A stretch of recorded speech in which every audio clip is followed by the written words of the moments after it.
But yeah, I'm going to show you how I finished off this piece of punch needle embroidery. You can leave the tape on, you can take the tape off. Because this is just going on my wall, I'm not fussed about leaving the tape on here. Also, it stops the cloth from fraying everywhere.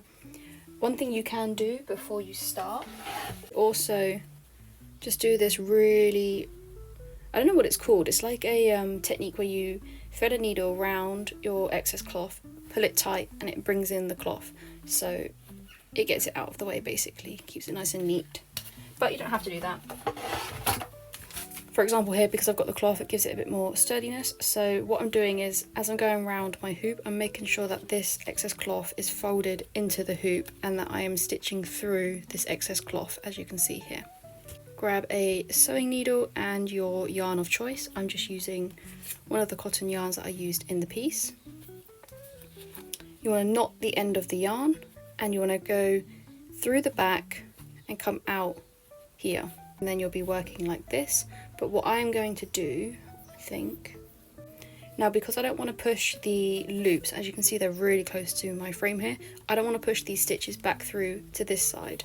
So what I'm going to do here is I'm just going to put one stitch in the fabric so that I'm working the opposite direction. You don't have to do this if you've got more room to work with. You don't have to worry about doing this step. But I just don't want to push those stitches through. So now I'm working from the back here. Just want to bring the yarn forward and make a stitch. Remember to go through everything. It can be quite a bit of work, especially if you've got a few layers to go through and you've got a thicker yarn.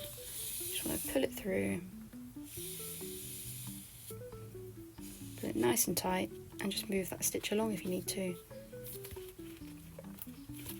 And then go again. So again, bring the yarn up to the front, make that stitch close to the previous stitch, and pull the yarn through. Again here, just push it through.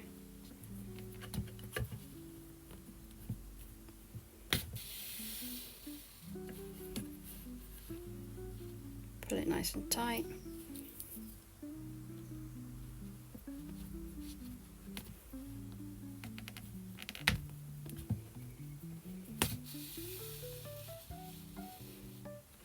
And put it nice and tight. And then just keep going. And that is how I finish the edge of my embroidery hoops.